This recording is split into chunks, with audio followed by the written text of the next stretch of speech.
Des centaines de milliers d'Égyptiens qui manifestent pour réclamer le départ de Moubarak. Des images inimaginables il y a encore quelques semaines. Pourtant, le ver de la révolution était déjà dans le fruit dès l'automne dernier. Avec le même mot d'ordre, à bas la dictature. La ville d'Alexandrie, début octobre.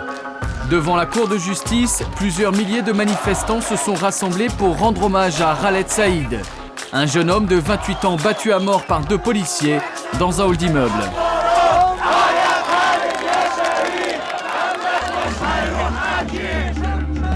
Selon la version soutenue par la police au procès, Khaled Saïd se serait étouffé en avalant sa propre drogue pendant l'interpellation. Une version rejetée par l'opinion après qu'une photo de son visage prise à la morgue ait circulé sur Internet. Ça, c'est avant la police et ça, c'est après. Khaled Saïd est devenu le symbole des brutalités policières. À 1 an des élections présidentielles, la manifestation se transforme rapidement en tribune politique. L'Égypte est censée être un État démocratique, mais le régime d'Hosni Moubarak est une dictature. Et Khaled Saïd est mort à cause de ça. Pour la famille du défunt, impossible de rentrer dans le tribunal pour assister au procès des 2 policiers accusés. Des inspecteurs en civil les poussent hors de la manifestation. C'est un simulacre, ce n'est pas un procès. Cet homme en colère est l'oncle de Khaled Saïd. Nous le retrouvons le lendemain matin. Il nous emmène sur les lieux du drame. Un hall d'immeuble où Khaled s'est fait traîner par 2 policiers. Dis-leur ce que tu vas dire au tribunal. Ok. Ce jour-là, Rabi, le gardien, alerté par les cris, a tout vu. Ça, c'est la barre de fer à laquelle s'est accroché Khaled, que Dieu ait son âme. Les flics le tiraient violemment. Et lui, il tentait de s'accrocher comme ça, il essayait de survivre. Mais c'était tellement violent que la barre s'est arrachée. Ensuite, ils l'ont jeté à terre, juste là. Lui, il disait « Pitié, je vais mourir ». Un des 2 flics lui a répondu « T'es déjà mort ». Il y avait du sang partout ici. J'ai dû tout nettoyer. Les souffrances de Khaled ont duré 45 minutes avant de mourir sur ses marches. Son seul crime, avoir récupéré une vidéo montrant la corruption des forces de l'ordre. Aujourd'hui, l'oncle de Khaled Saïd affirme être lui aussi menacé par la police. Au bout de quelques minutes d'interview, nous sommes repérés. Allez, on y va, il faut que tu rentres chez toi. Cet homme à la moustache est en train de donner notre signalement par téléphone. Nous décidons de partir.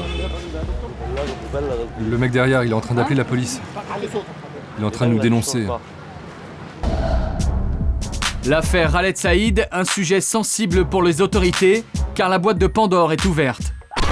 Sur Internet, les vidéos affluent, celle de cet homme, Emad El-Kébir, violé par la matraque des policiers. Ou bien celle-ci, chronique ordinaire de la violence en garde à vue.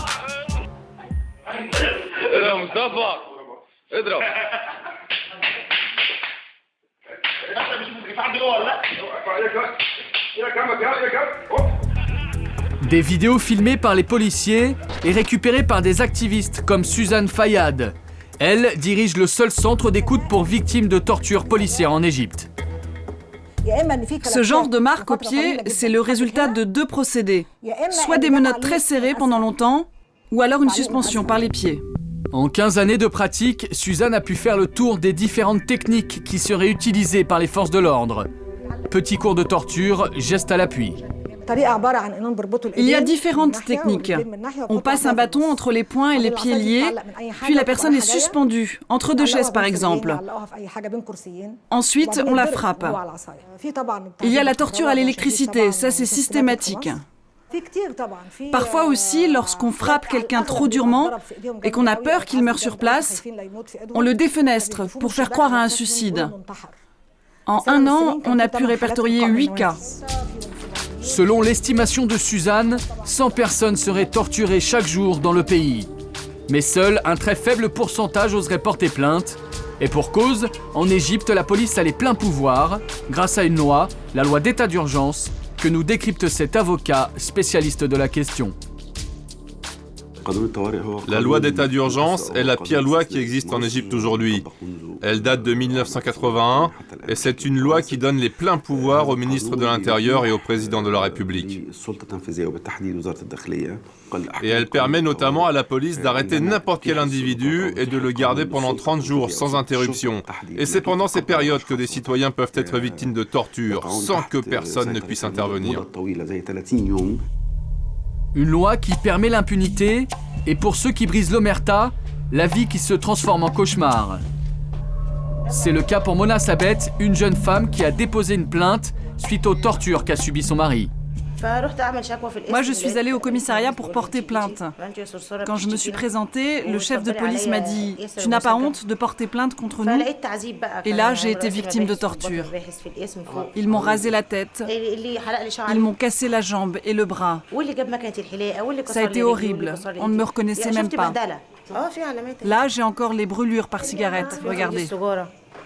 Quand je suis allée à l'hôpital public, on n'a pas voulu me soigner. Dès qu'ils ont su que j'ai été torturée par la police, ils m'ont virée. Pour faire avancer son dossier, Mona s'est endettée. Elle a dû vendre ses meubles pour s'en sortir.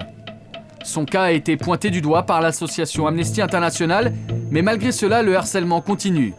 Il y a 7 mois, son mari a été emmené par la police. Elle ne l'a pas revu depuis. Pour Mona, comme pour beaucoup, la torture policière est devenue le symbole des abus du régime d'Hosni Moubarak, au pouvoir depuis 29 ans. Depuis l'affaire Khaled Saïd, c'est même devenu une préoccupation politique majeure.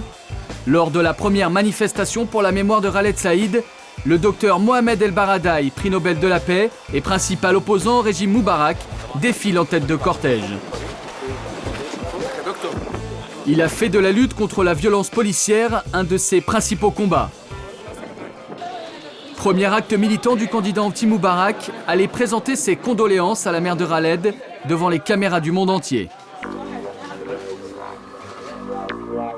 Dans la foulée, il mobilise ses militants qui sillonnent le pays par petits groupes pour faire abroger la loi d'état d'urgence qui donne les pleins pouvoirs aux policiers.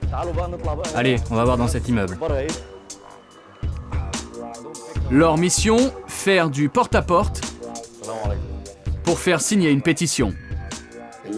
Écoute, cette histoire, ça peut m'emmener en prison. Tu le sais bien, t'es égyptien.